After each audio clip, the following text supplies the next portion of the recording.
पर चलेंगे। मेहमान जुड़े हैं, सबसे पहले आपका परिचय करा दें। भारतीय जनता पार्टी का पक्ष रखेंगे अनिल गोयल। अब से अनिल जी जुड़ गए हमारे साथ। अनिल जी, बहुत स्वागत चर्चा में जुड़ने के लिए। अनिल जी, मुझे सुन पा रहे हैं? हाँ राखी जी। अनिल जी, बिल्कुल। देखिए, चाहे अनुपम जी हो या मैं हूं या सुमन जी हो, एक बात तो निकल कर आई है कि अमेरिका हमारे भारत के साथ संबंधों को देखते हुए क्या संस्था को फटकार लगाएगा या नहीं लगाएगा, ये तो सेकेंडरी है, हम देख लेंगे। लेकिन ये बात बिल्कुल सही है कि आरएसएस को लेकर जिस तरीके की बातें की गई हैं और उस ड्यूरेशन में की गई हैं जब मोहन भागवत का वहां पे एक कार्यक्रम में उनको जाना है, तो मुझे ऐसा लगता है कि हम अपनी तरफ से चीजों को रखें।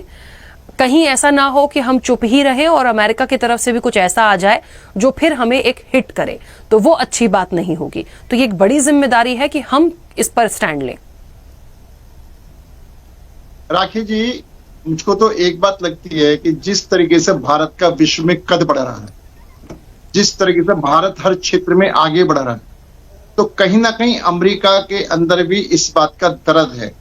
जिस तरीके से भारत अमेरिका के किसी भी प्रतिबंध को नहीं माना, उसने देश के हित को ध्यान में रखते हुए अपने फैसले लिए हैं, स्वतंत्र फैसले लिए हैं, कहीं ना कहीं ये अमेरिका के पेट का दर्द का कारण हो सकता है। और सबसे बड़ी बात है, आरएसएस और रो पर दोनों पर प्रतिबंध लगाने की बात का सीधा स्पष्ट है कि वो भारत के खिलाफ साजिश रच रहे हैं, भारत के खिलाफ बोल रहे हैं। ये निश्चित तौर पर साफ स्पष्ट दर्शाता है कि उन्होंने रॉ को भी इसके अंदर लिया है। जहां तक आरएसएस का सवाल है, मेरे पूर्व वक्ताओं ने सारी बात को स्पष्ट कहा है और हम भी बड़ा स्पष्ट मानना है, कोई भी संगठन में काम करने वाला व्यक्ति में अगर किसी एक व्यक्ति या दो व्यक्ति ने कोई भी बयान ठीक या गलत दिए हैं, उससे पूरा संगठन उसमें शामिल नहीं होता, उसको पूरा संगठन नहीं माना जाता। निश्चित तौर पर आरएसएस ने जितने भी काम करे हैं, चाहे देश पर कभी भी किसी भी किस्म की आपत्ति आई हो, किसी किस्म की कोई परेशानी आई हो, उसने बिना धर्म देखे, बिना क्षेत्र देखे, बिना जाति देखे सबकी मदद करी है जो वो कर सकती है। और आप मुझे बताओ, वो विदेश में अमेरिका में जाकर ये क्या करें? मोहन भागवत जी एक वसुदेव कुटुंब की बात करेंगे, दुनिया एक परिवार है, इस विषय पर चर्चा करेंगे। यानी आरएसएस की जो सोच है, बीजेपी की जो सोच है, वो सोच है कि पूरी दुनिया को एक परिवार के रूप में लेते हैं। हम तो जीव जंतुओं की भी रक्षा की बात करते हैं।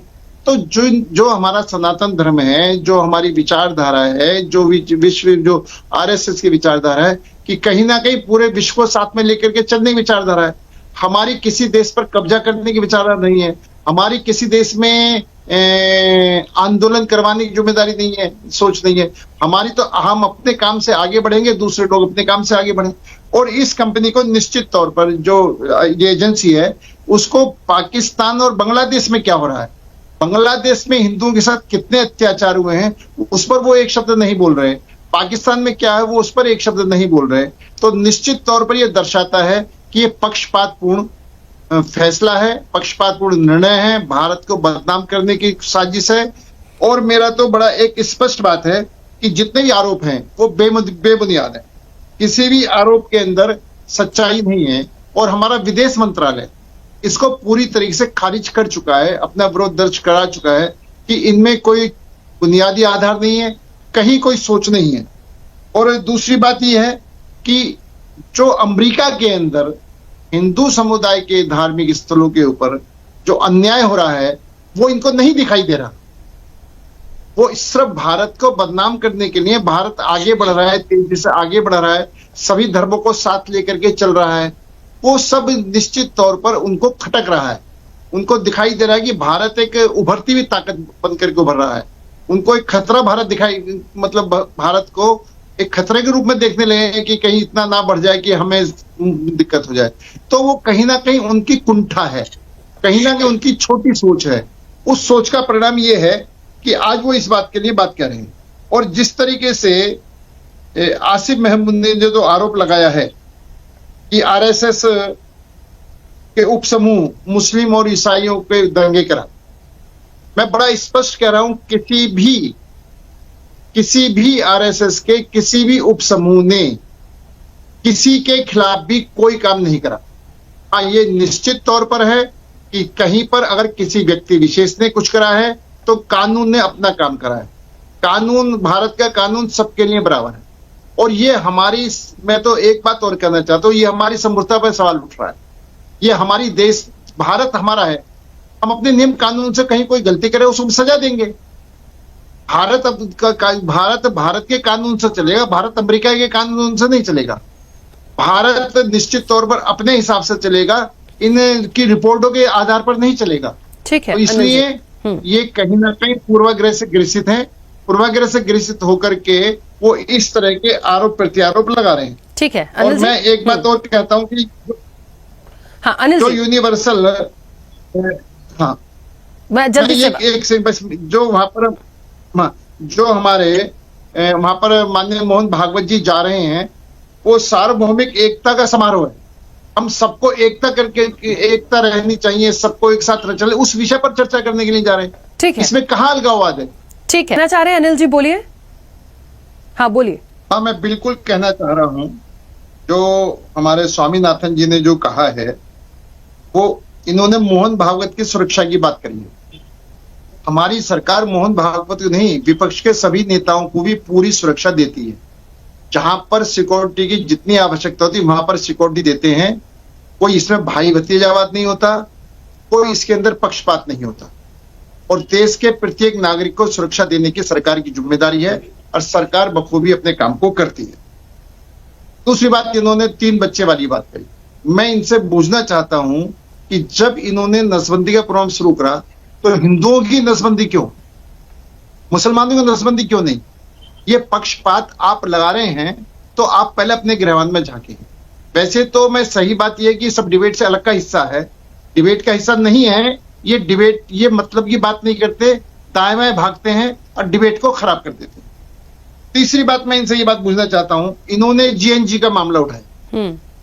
जीएनजी, झारखंड के अंदर यूएनजी धरने बैठी है, कांग्रेस की सरकार है, उसने अभी वहां पर राहुल गांधी जी क्यों नहीं गए? एक सेकंड आ रही हूँ। आप हिमाचल प्रदेश नहीं रखिए, हिमाचल प्रदेश, केरल, कर्नाटक, पंजाब, वहां का जीएनजी नहीं है क्या? वहां का जीएनजी देश का नागरिक नहीं है क्या? वहां के जीएनजी की चिंता नहीं होनी चाहिए? हम निश्चित तौर पर जीएनजी की चिंता होनी चाहिए, जीएनजी के को आगे बढ़ाने की बात होनी चाहिए, उनके लिए काम होना चाहिए। लेकिन ये पक्षपातपूर्ण तरीका कि बाकी में चुप रहेंगे और बाकी में बोलेंगे, वहां पर आप धरने पे भी जाएंगे, प्रधानमंत्री आवास भी जाएंगे, आप सीएम आवास नहीं जाएंगे, सीएम को नहीं रोकेंगे, तो निश्चित तौर पर ये पक्षपातपूर्ण रवैया है। पूरा देश इसको देख रहा है, और पूरे देश को देखने के बाद में ये सरकार, जैसे वंदे मातरम को हम नहीं मानेंगे, अब ये वंदे मातरम को नहीं मानेंगे तो सरकार इनको, देश की जनता इनको नहीं मानेगी, देश की जनता कांग्रेस को नहीं मानने वाली बात है। देखिए अनिल जी, जितना मैं समझ पाई हूँ, सुनिए अनिल जी, पूरी बात में एक बात स्पष्ट हो गई कि उनका ये कहना है कि देखिए आरएसएस को वो नहीं पसंद करते हैं, पहली बात। दूसरी चीज ये कि बहुत सारी खामियां उनने बताई, और तीसरी चीज, लेकिन वो इस चीज को मानते हैं कि ये संस्था कुछ नहीं होती है, जो डिसीजन लेना है वो अमेरिकी प्रशासन को लेना है। तो उनसे जरूर हम ये पूछ सकते हैं दावे के साथ कि आप होते कौन हैं हमारे आरएसएस को बैन करने वाले। तो यहां तो कम से कम उनने सकारात्मक बात रखी। मुझे तो लग रहा था कि कुछ ऐसा बयान ना आ जाए जो और विवादित हो जाए, पर कम से कम ठीक है, वो अब देखिए अपना पक्ष रख रहे हैं, अपने पार्टी का पक्ष रख रहे हैं, वो नहीं पसंद करते, उनका व्यक्तिगत अधिकार है, लेकिन कम से कम इस चीज को तो स्वीकार रहे हैं कि हाँ, हमारा राइट बनता है ये बात करने का कि आप होते कौन है हमारे आरएसएस को या हमारे जो यहाँ की जो संस्था है उसको बैन करने का। तो ये कम से कम एक सकारात्मक पहलू है। और चर्चा के हम इर्द गिर्द ही रहे, ऐसे तो बात निकलेगी तो बहुत दूर तक चली जाएगी, तो एक एक चीज का जवाब देंगे तो कैसे संभव हो पाएगा? ठीक है जी, सिर्फ 10 सेकंड के मैं टाइम प्लीज जल्दी से। नंबर 1, हमारी सरकार ने, हमारे विदेश मंत्रालय ने विरोध दर्ज करा दिया है। आगे जो भी संभव होगा वो हम कार्रवाई कराएंगे। अभी इन्होंने एक बात करी कोरोना काल की, मैं कोरोना काल के लिए दावे के साथ कह सकता हूं, प्रूफ के साथ कहता हूं, मैंने 2 महीने कोरोना काल का कैंप लगाया, दिनेश जी ने भी 2 महीने कोरोना काल का कैंप लगाया। क्या आपने कोरोना काल में ईमानदारी से हाथ धरे को, क्या आपने कोरोना काल के अंदर कोई कैंप लगाया? आप आरोप लगाना आसान है, तुमने क्या करा कोरोना काल में? आपको नहीं मालूम है, मैं बता दे रहा हूँ, मैं भारतीय राष्ट्रीय मजदूर कांग्रेस इनकम का राष्ट्रीय अध्यक्ष हूँ। पूरे देश में कैंप का राशन और खाने का व्यवस्था किया, और उसके लिए हमारे भैया हुआ दिल्ली में बांट रहा था, करके कोर्ट में हमारे पर केस हुआ नहीं होती। अब निश्चित प्रमाण भैया, मैं लाखों वीडियो फोटो दिखाऊं, कितने देश भरना चाहता हूँ, रिकॉर्ड दिखाऊं, मेरे पर केस लगा था कोर्ट में राशन बांटने पर। अनिल जी अनिल जी, स्वामीनाथ जी, प्लीज झगड़िए मत। एक तो बात कोरोना की नहीं हो रही, अभी मैंने इसके पहले ही कुछ कहा था कि दूसरे बातों पर आएंगे तो बहुत कुछ दूर तक बातें निकलेंगी और चली जाएंगी। छोड़ दीजिए उस चीज को, जिस विषय पर है उस पर आ जाइए। झगड़ने का विषय नहीं है। Anil ji please please 1 minute रुकिए।